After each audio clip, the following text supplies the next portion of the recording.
Hello, everyone. My name is Lady Calamere, and this is my 18th YouTube video. And tonight, I'm going to be doing a presentation on Ereshkigal. Ereshkigal, the Sumerian, as well as Babylonian goddess of the underworld. Her name literally means she of the great below, as well as queen of the great below. And here we have some pictures, lovely pictures of her. And she is a very powerful goddess. This card comes from this one, the dark goddesses, and that card comes from this one. So she is an extremely powerful goddess. So I'm going to be discussing some of the things that I have here. She's the goddess of the dead. She's also a very powerful witch, sorceress. And she is very dear to me. She is a dark goddess. Some people like to refer her to her as a crone, but she is not a crone. She's only a crone in wisdom. And she is seen as different ways. One of them is a very beautiful woman with long black hair, white alabaster skin, very desirable, very sexual, very beautiful. Okay, and another way that she comes, especially as same vision as a woman with long black hair, very beautiful, sexy, desirable, with alabaster skin, but with black wings and long black talons. And another way she shows herself is a sexually beautiful woman with a lioness head, sort of like the way Sekhmet is. Now, her favorite stone is lapis lazuli. In fact, she sits on a throne of lapis lazuli. Her throne is lapis, and she wears lapis lazuli stone. Her castle, her palace, is called Ganzir. And her place, it has different names, and some of the names are Kuku, Kukku, Arali, Kurnugi, Kur, Kigal, Ikur. The most famous one is Irkala, which means the place of no return, which also is also referred to as the desert, the ground, the earth, under the earth, the lower world, the place of our ancestors. This place is said to be in a very low realm, lower than the Apsu, where Ea and Babylon, Enki and Sumerian, where it's the water under the earth, that's fresh water. Well, that's a subterranean level, and then underneath is the dark place of the land of the dead.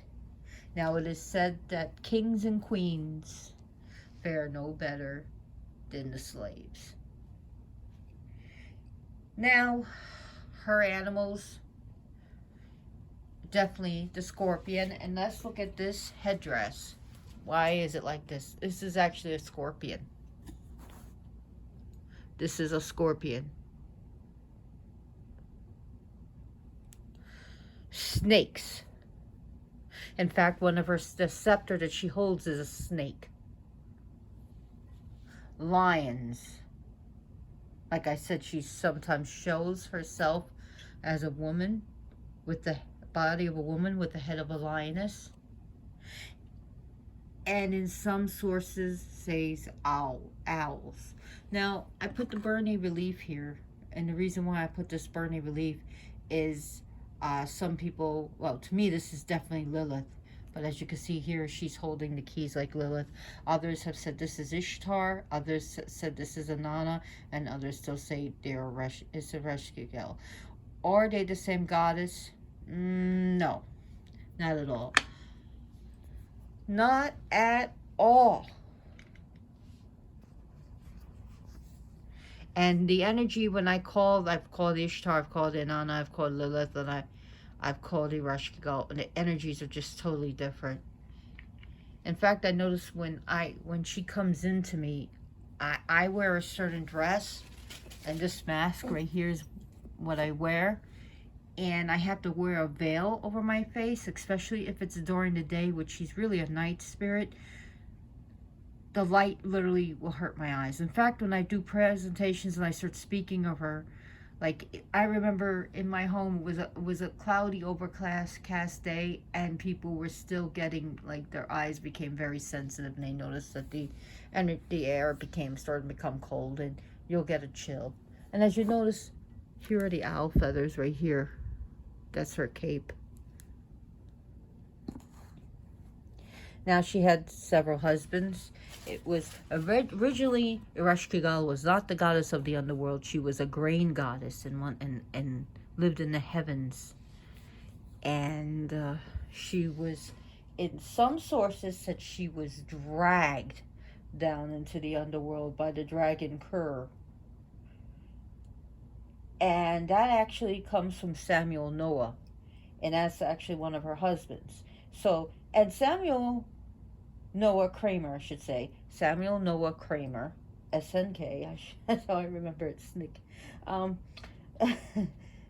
He is known as the father of the Sumerian studies and Babylonian areas, and he was to originally translate the sentence, or that it was her fate being dragged off violently into Ereshkigal, in which when Enki found out, and Enki, I'll get into it, Enki, he goes down to the underworld to rescue her, because that's his sister. And parts of it's left off, but we know that Kur disappears, and that's how the underworld was named, after Kur, which means mountain, by the way. So, and Enki comes back only with the seeds of the hulupu tree, which is the wish-fulfilling tree. So, that's what he comes back. Now, equally to Samuel Noah Kramer, Thor killed Jacobson. Please bear with me. I don't write down anything. So, just bear with me. So, Kramer says, actually, as intelligent as Mr. Kramer is, he's off, because the translation is correct. Because he said that the verb, the word, I don't know if it's a verb, but yeah, it's a verb, sag rigs gase, am I saying it right? Sag rig gase, does not mean to be violently carried off like some trophy, or as a trophy, right? But literally present it like a votive offering, like a dowry given to a woman of marriage. So we see that Kur was her first husband. Now, she also had sexual relations with Enlil, and she had a child by him. Now, her next husband is Gugulana, which drew Inanna's spoiled, rotten behavior. She eventually, because of her behavior and her actions, Gugulana, the bull of heaven, gets killed, and which she mourns him. And then her next husband comes Nergal, and in Sumeria and Babylon, it's Era, E-R-R-A. So I'm just like abbreviating this because I want to get into it if time allows me to do so. So She's the sister of Enki, the daughter of Anu, and she's also said to be a twin sister of Enki.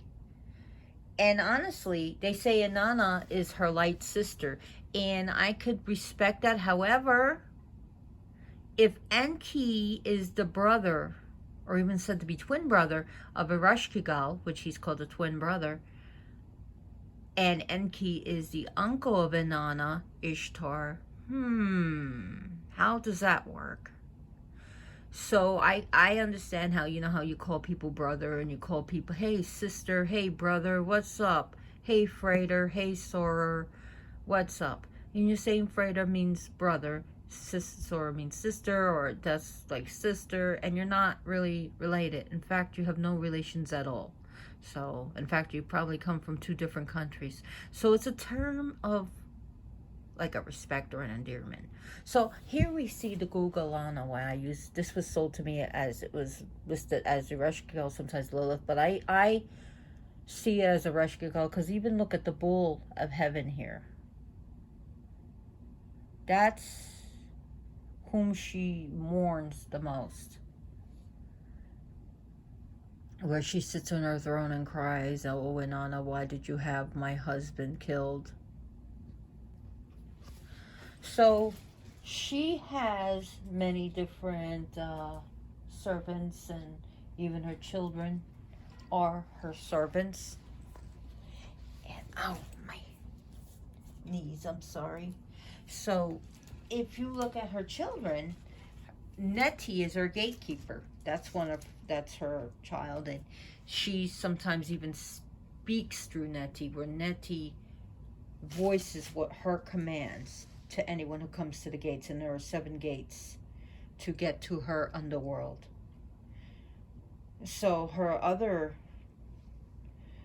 child is Namtar, which she uses him, which is her son of fate. He names fate, and he also controls different plagues and demonic plagues and demonic like sicknesses, and he also acts as proxy when there is a banquet in heavens and she for some reason cannot join, which is kind of weird because all the other spirits can go in and out to do things out of the underworld, but she doesn't. She can't for some reason, but yet she does speak through people on earth.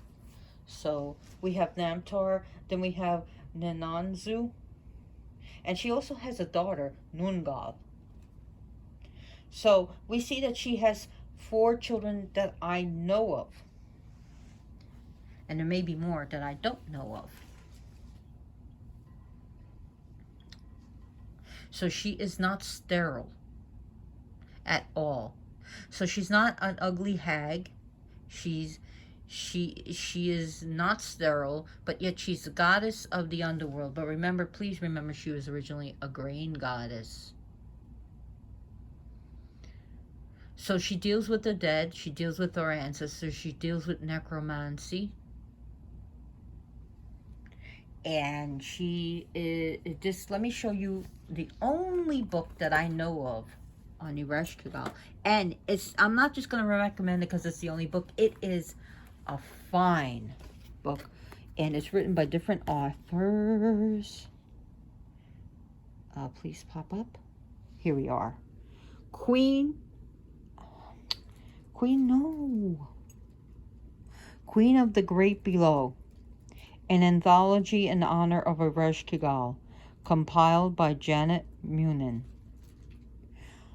You can get this on Kindle, or you can get it in hard copy. I extremely recommend it, and it's different authors contributed to this book. So, and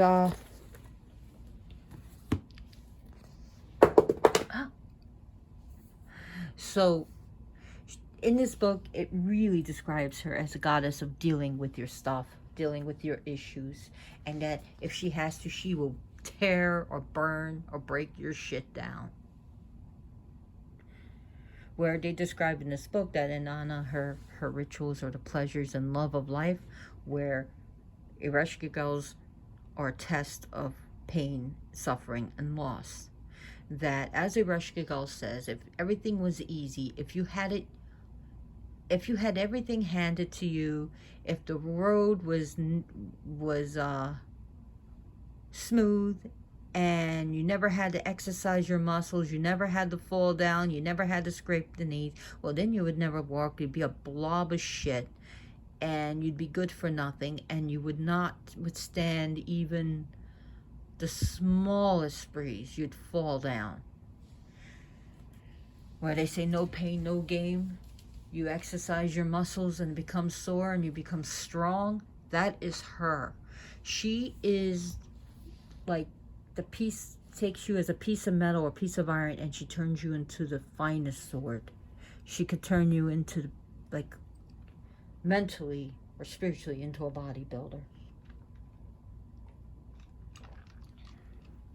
She is the goddess. She's called the bitch goddess, and she's a dominatrix goddess. But she's a bitch. Why? Because she says no. So we women are taught to say yes to everything. She's a goddess who upholds the boundaries. She teaches you to draw the line in the sand and say cross not. She's a goddess of boundaries. She is, as this book says, the holy no, where Inanna is a holy yes, where Inanna, I can have what I want, and Ereshkigal says, no, you cannot. Inanna is yes, she is no. Inanna will take what she wants, and Ereshkigal will take things from you if she has to. And so she, as they described Inanna as a holy yes, Ereshkigal is a holy no. Ereshkigal is considered the bitch because no, you won't do this. No, you can't take this from me. No, you will not hurt me. Okay? No, you will not hurt my devotees. No, you will not take advantage of those I love. No, no, no. And yes, she is, and she gets very angry. When she gets angry, oh my God, it is legendary.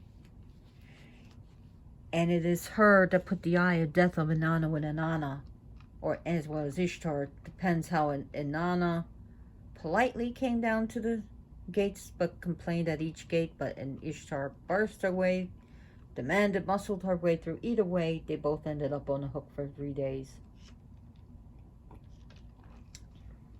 She controls the Gala, and the Gala are type of entities, like demons, or if you will. And these demons are like, they come like mists or something, and they can dog you, or they can dog your enemies. She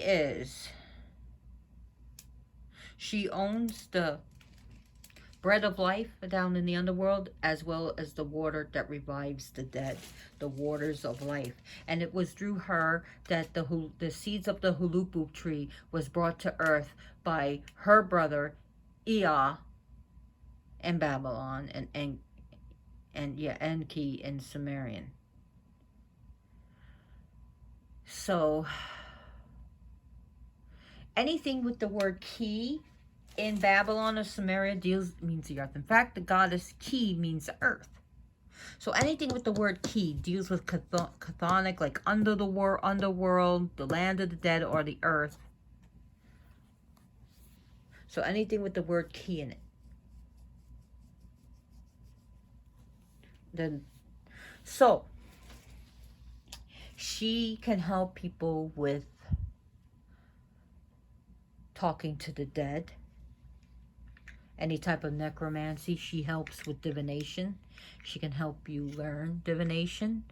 Mediumship, psychic powers. My eyes are getting sensitive to the light now. She can teach about magic, all different types of witchcraft and sorcery. She teaches you how to be strong. She can also be used for binding, hexing, double crossing, as well as removing it. She can cause hauntings, and she can remove hauntings as well. where you can find her energies are definitely funeral homes, cremation grounds, cemeteries, mortuaries, coroner's office, or anywhere, anything that deals with the dead. It is said that the underworld that they eat, that usually is just muddy water to drink, and like dry, like earth and crack, that, like, yeah, dirt. So during my rituals with her, when I hand out the cakes and ale, it's actually going to be unsweetened black tea, really strong black tea, and just dry crackers.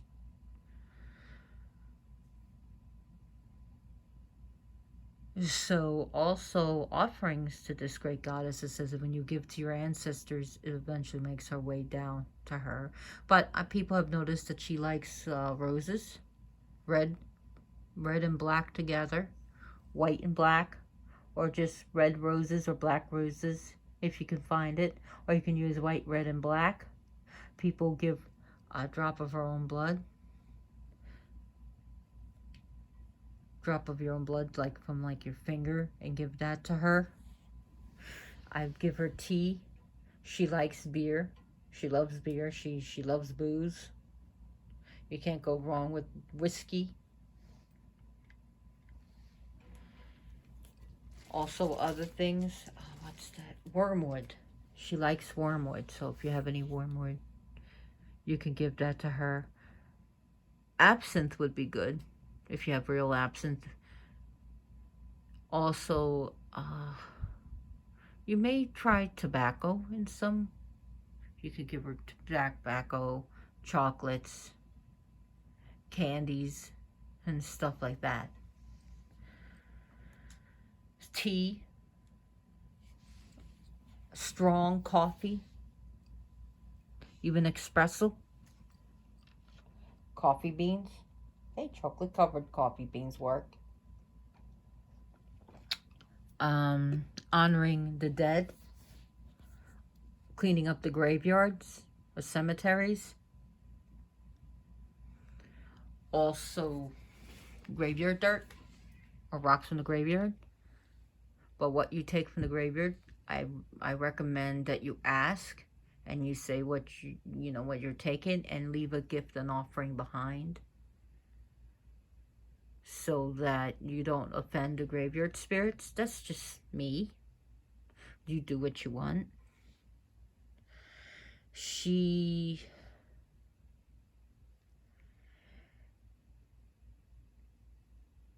can be very intense. She'd be the surgeon's knife, and while she's cutting out the cancer, she'll smile while she does it. Like this wicked smile, this wicked grin on her face. She could be, she could be cold. She could be bitter. But some people have found her to be loving, and I find her to be helpful.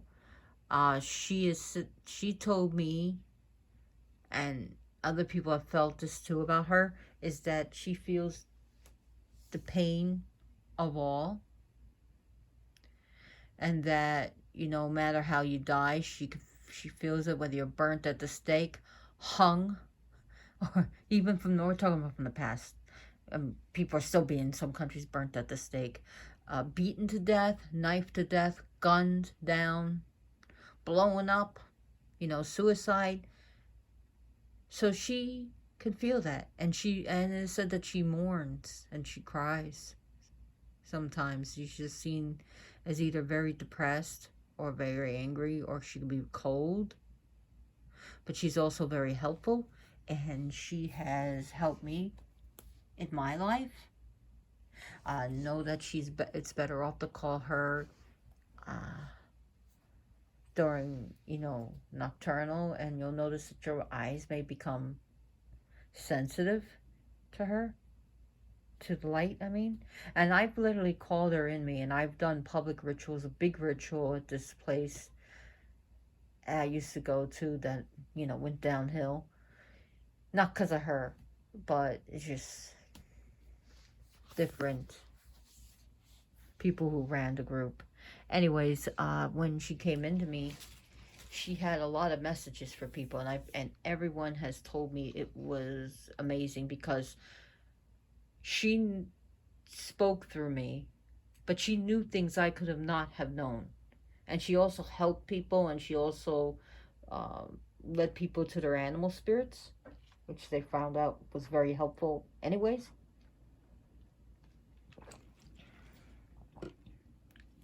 So yes, I do have this here, set up here. And if people don't like it, well, I don't care. I just don't care. Deal with it, as she would say. So she is a goddess who will tell you to deal with your shit. Get your head out of your ass. Take those rosy colored glasses off your face before I knock it off. She is not the type of goddess say, oh, you fucked up. Oh, come here, baby. Let me hold you. Yeah. Would you like me to make you a hot cup of hot cocoa? She'll take a 2x4 and smack you in the head and tell you to fix it. So that's how she is. So definitely her stone is lapis lazuli, because that's her throne and that's what she wears. Color has been black. It is said that people have made her jealous of Inanna, when really we see, Descent of Inanna, where you see the story, you'll start seeing that, yeah, Inanna is pretty much spoiled. And that the reason why her husband, Gugalana, was killed because she didn't get her way with, what's his name? King Gilgamesh. So she didn't get her way. So she demanded her, I'll tell you the story. But at the end of the story, the two lines praises Queen Ereshkigal, not Inanna. Now, I'm not putting down Inanna, Ishtar, I'm not. Beautiful, lovely goddesses. But I'm talking from the perspective of Ereshkigal, the goddess of shadows, the goddess of night, the goddess of the darkness, and has nothing to do with evil. It's not light is good and night and dark is evil. If you do that, if you think that, don't sleep in the dark because you're sleeping in evil. Don't go out at night because it's evil. It's night. It's dark. Be afraid of your shadow. Be very afraid. Good times for her is definitely dark moon. After midnight. Especially at night. The day that you honor the dead is a good day for her. So if you celebrate Samhain, then Samhain is a good day to honor her. It's definitely her night to honor her. If you celebrate the Day of the Dead, then you can honor her during that day, right? Right. So, don't neglect your ancestors. Because you wouldn't be here if it wasn't for your mother, your father, your grandparents, your great-grandparents, your great-great-grandparents, and so on and so forth, or so back. Now, some people like to give her dark stones. Cool, that's cool. Obsidian. I read in the book that her throne was supposedly obsidian, but it's not. If you look at any of the ancient stories, it's lapis lazuli. In fact, Ganzir, her castle, her palace, the walls, especially in her throne room, is lapis lazuli. And lapis lazuli, lapis means stone, lazuli means blue. So that's what it means, is blue stone. So now I'm going to give you some titles of her that you can call her by. One of them is Alat. Now, interesting, Alat means just the goddess, as Allah means the god. Now, there's an Arabian goddess called Alat, which she's the sun goddess. And She is not a sun goddess at all, Ereshkigal. So a lot is actually a title given to different deities, because it just means the goddess. Ereshkigal, of course. She is also called Alatu, which means the strong goddess. And that's actually her Akkadian name. So in Akkadia, Alatu, again, please bear with me. She's also called, what was the other one? A lot, I believe she's also, people call her Irkala as well. The goddess Irkala, after her, the Underworld. Now she has scribes, of course. Namtor is also a scribe, but also Gestiana, or Gestiana, where we get gestation from, is the sister of the Muzi Tammuz. And it's not Inanna that goes down half the year to the Underworld, and then her brother comes up. It's actually Gestiana, which Gestiana becomes. Is it Gestiana? Gestiana, and I know things. I like her. I've studied her. She's pretty cool. But she becomes her scribe. Now another one is the goddess Balit Sari, who's also her scribe, who writes down her decrees.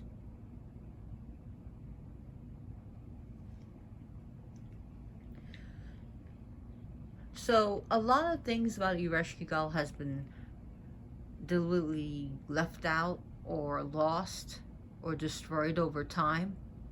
So now I'm glad to see that she's actually coming from the shadows, peeping her head out, say, I'm here. And she never lost her kingdom, by the way, to Nergal, her last and final husband, whom she loves very much. And Nergal is, if you see pictures of him, he's this giant of a man. And he's literally crushing a human underneath. So when you see that man crushing a human, that's Nergal. And he is the ferocious war god, god of like plagues and diseases. He's also the ferocious aspect of the sun, not the life-giving sun. And he's also one of the young gods, but he's also has had a chip on his shoulder, and he still does. And he goes back and forth to the underworld, so when he goes to the underworld, there's more peace on earth, and in the heavens, when he comes back up, he likes to fuck shit up. So that's his. But again, Ereshkigal is deeply in love with Nergal, and he actually pleases her sexually. And Nergal does think she's absolutely beautiful. So there's a courtship of 6 days and 6 nights, but he leaves on the 7th day, and in which she demands him back. And she even threatens the kings of the gods, saying, I'll just bring the dead to the earth, and my dead will overpower the living, and we'll have zombies. The zombie apocalypse, she threatens. Anyways, I'm getting a little bit ahead of myself, so dear with me. So the card that represents her is definitely the death card. The death card. And as you can see, it's Scorpio here. And she represents transformation. She does not represent, she helps things change along, move along.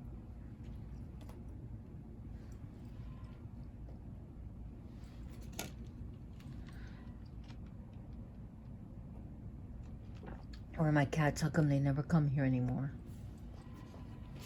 So what happened is, why Inanna descended. Inanna, Ishtar, is a very forceful goddess. She's very beautiful. She's used to getting her way all the time, anytime she wants. And she desires to know more things. And of course, she knows Ereshkigal is the goddess of the underworld.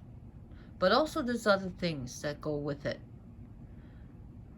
What happened to Gugalana, the Bull of Heaven, who was her love, her sweetheart, and her husband, is that Inanna,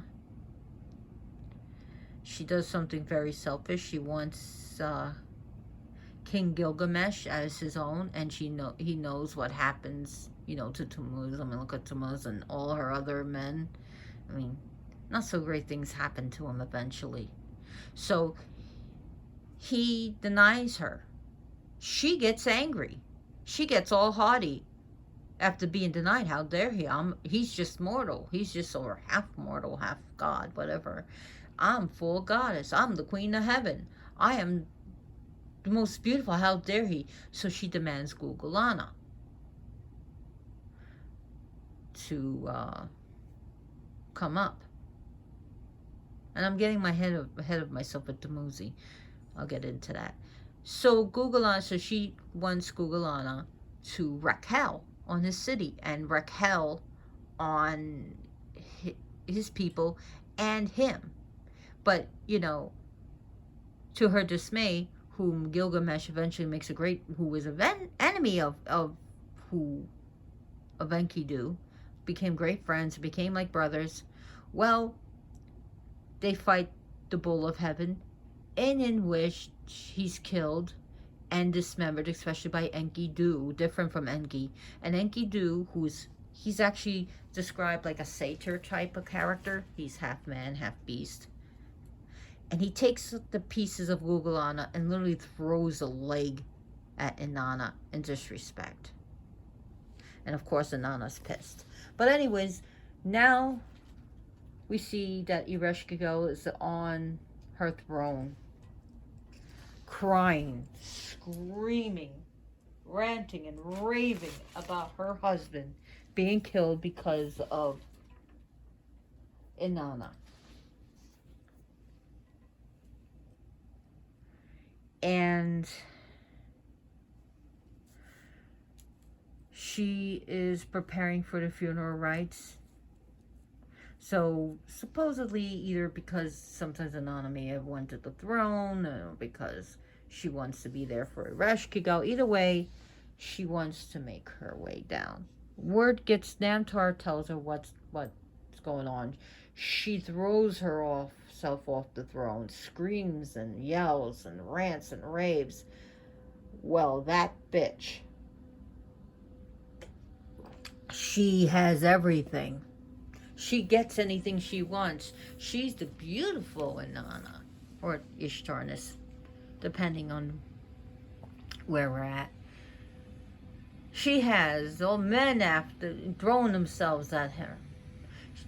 She has jewels. She gets to be out. She gets to be loved and worshipped. She gets to feel the sun on her. And Ereshkigal is screaming about how, she didn't have any of this. How, how she, at a young, tender age, she becomes the queen of the great below. That she doesn't go to the heavens, to the banquet. She doesn't get to go to parties. She gets to be with the dead.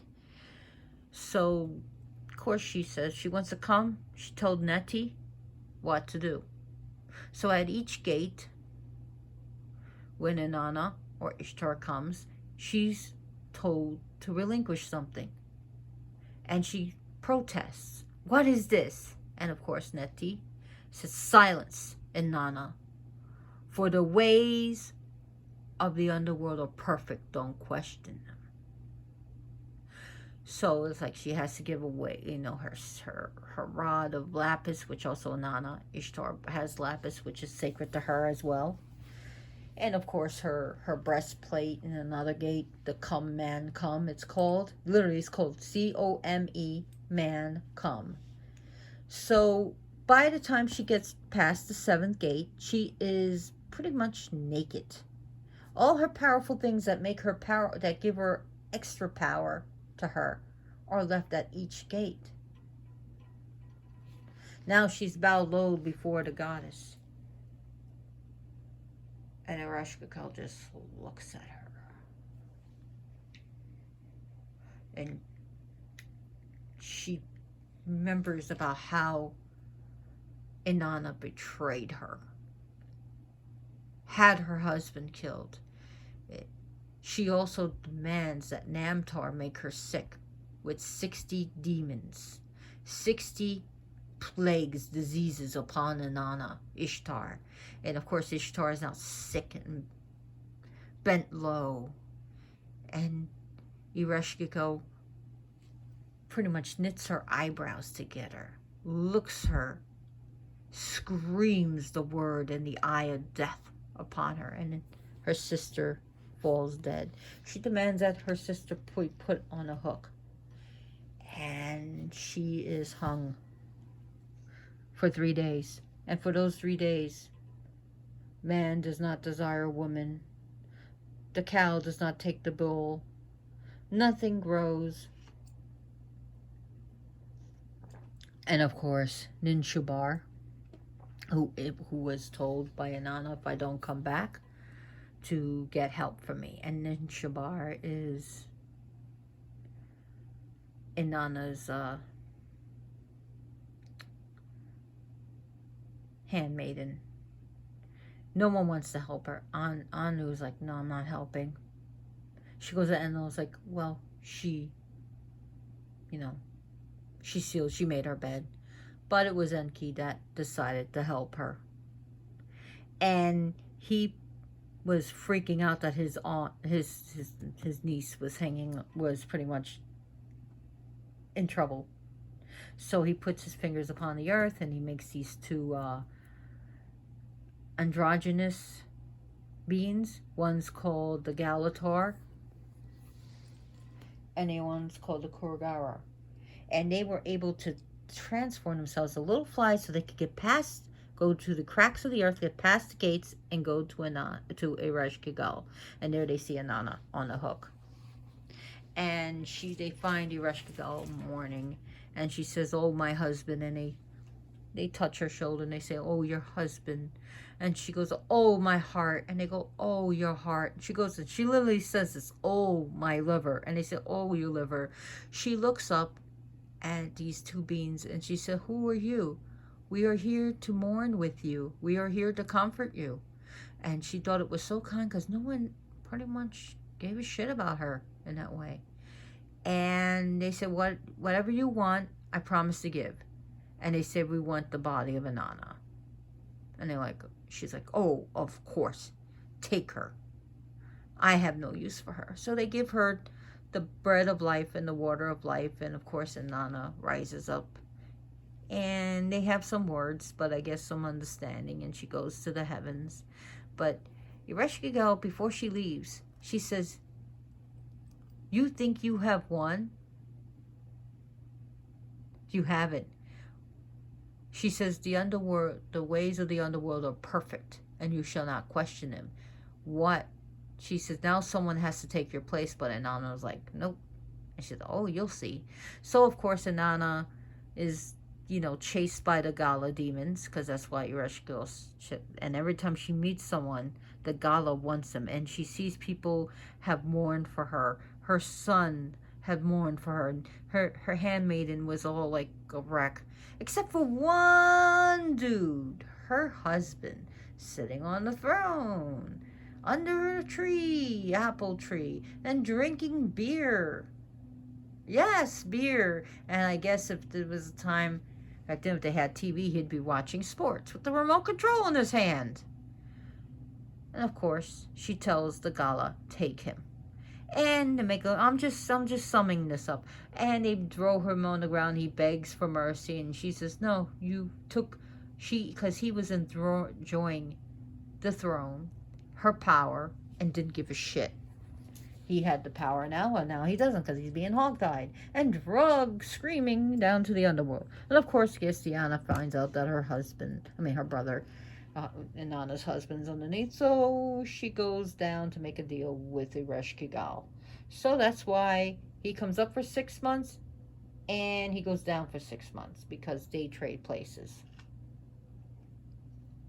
So they split the underworld halvesies.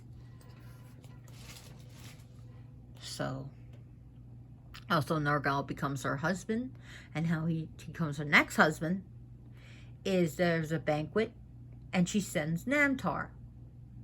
Well, he's a young god, and I think Enki was said to fix this up so he can get Nergal out of the way, because he's just causing so much problems.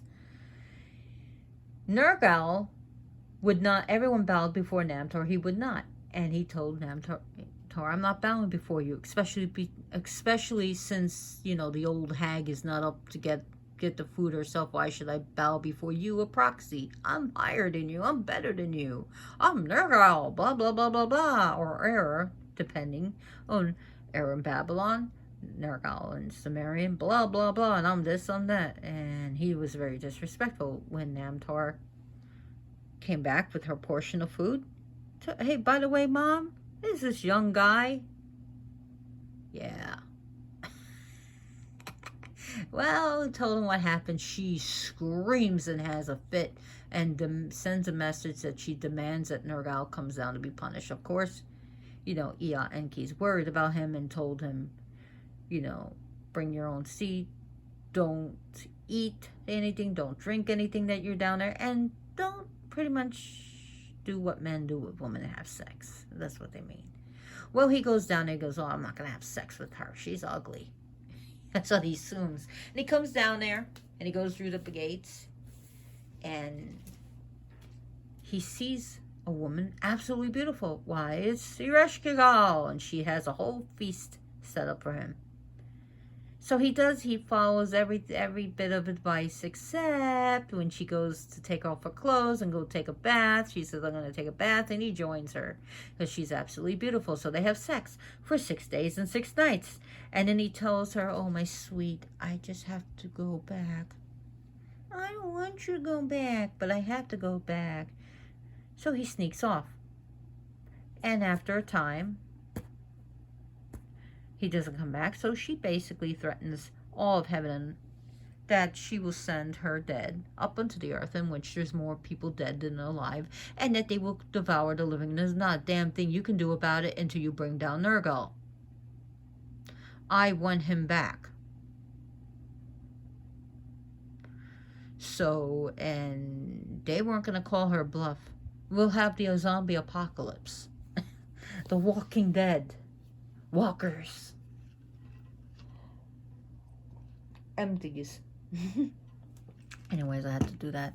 It's Beyond the Walking Dead, and what is it, The World Beyond? And no, Walking Dead, Beyond the World Beyond, and The Walking Dead, and Fear the Walking Dead. Anyways, Nergal, in the original story, he goes down to the underworld. He sees Ereshkigal. He grabs her by the hair, and he pulls her face to him, and they kiss, and they go to bed, straight to bed, and everything, and they have makeup sex, and everything's okay.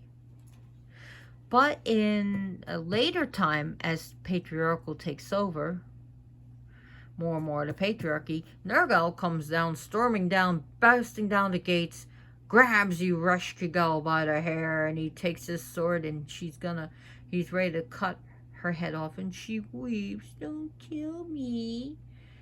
And he sees that she, don't kill me, and she weeps, and he tenderly kisses her, and she promises him, if you don't kill me, I'll give you half my kingdom, and then later on, I'll give you the whole kingdom. Yeah, okay, so tell me this. When they described about how Ereshkigal and Nergal get back together, they say Queen Ereshkigal and Nergal. Not Queen Ereshkigal and Emperor Nergal, not Queen Ereshkigal and the great high mighty Lord Nergal. It's always Queen Ereshkigal first. Queen Ereshkigal and Nergal. Okay, just for food for thought. And the original version did not have him forceful except for grabbing her hair and kissing her. So when he's down in the underworld, there's more peace on earth. When it comes up in the underworld, it's like, yeah, war. And I'll teach about Nergal one day. He's pretty cool. And so is a singer, a behemoth, who took on the name Nergal. So, that's that story. I know I'm trying to get everything done within an hour, so I'm blitzing through this, right?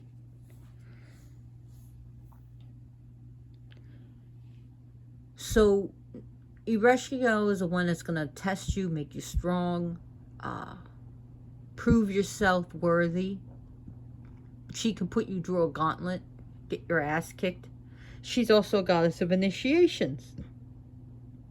She initiates you in so many ways. Literally, physically, metaphorically, spiritually, mentally. Initiations. Her tests are her to give. And do not, as she would say, do not question the ways of the underworld. For they are my ways, not yours. And the ways of the underworld are perfect. And she'll tell you silence. And she'll shut you up. When I dress for her, I wear this mask and I wear this beaded dress and I wear a black veil. And sometimes I literally cover my face. And I like to have this piece with me. And I have a different other lapis lazuli. I have lapis lazuli necklace and everything.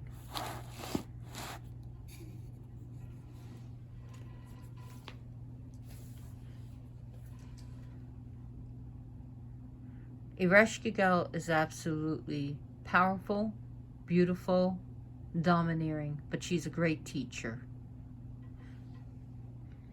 She'll make your ass repeat something again and again and again till you've learned. And when you mess up and you fuck up, she goes, now what did you learn? So,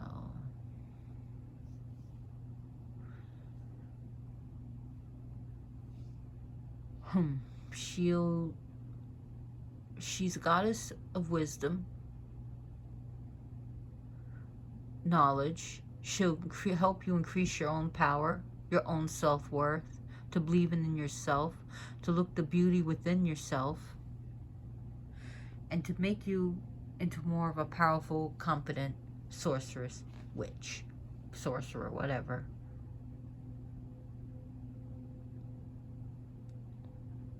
So there's so much to learn about this goddess. And I've given a mouthful. I'm up to 52 minutes. So I want to thank you for being here and watching this long drawn out thing on Ereshkigal. I've learned a lot from Ereshkigal. I've been visited her by her many times. I've wrote invocations, which, you know, I would have to literally look up. I don't have it prepared here. Sorry. But as she would say, no pain, no gain. She gets upset when you rail at her when she's trying to. It's like kind of a disrespect. And let me tell you also what's in this book. The Ereshkigal Queen of Great Below. She's a goddess of thankless tasks. Her tasks are thankless. Now think about the thankless tasks in your life. Being a parent, thankless tasks. Do you get thank you? Thank you, Mom and Dad, for life every day. Do you think, thank you for teaching me things? Thankless tasks. Sewage worker, garbage truck worker, the thankless tasks that you do. Do you ever get thank you for scooping out the litter? Why, thank you, hon, for scooping out the litter. Well, thank you for cooking dinner. Wow, thank you for mopping the floor. It's just thankless tasks that need to be done. So she is the goddess of thankless tasks. So if you do a job that you don't feel thankful or appreciate it, just think Ereshkigal.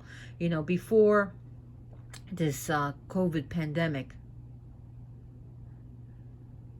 do you think truck drivers got a big thank you? Do you think the people who bagged your food or did the cashier ever got? And now we say, oh, thank you. You guys are essential workers. We realize how essential you truck drivers are, or how essential the person at the cash register is. Thankless taps. Being a police officer. Thankless task. What? Thank you for protecting. So remember to thank someone for doing a thankless task. Once in a while, think of Ereshkigal. Why, thank you for cooking that dinner. Why, thank you for taking away my garbage. Why, thank you for sweeping the streets.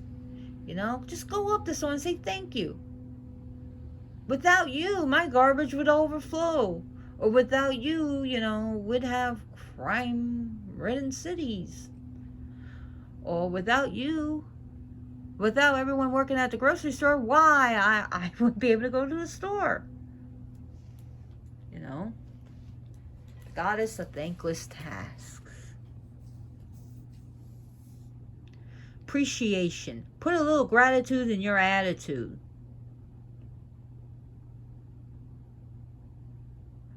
So yeah, life is one of the hardest things you'll ever do is not only just being a parent, but living. You know, it's so much easier to die than live. And I'm going on my tangent. But that's pretty much her thing is.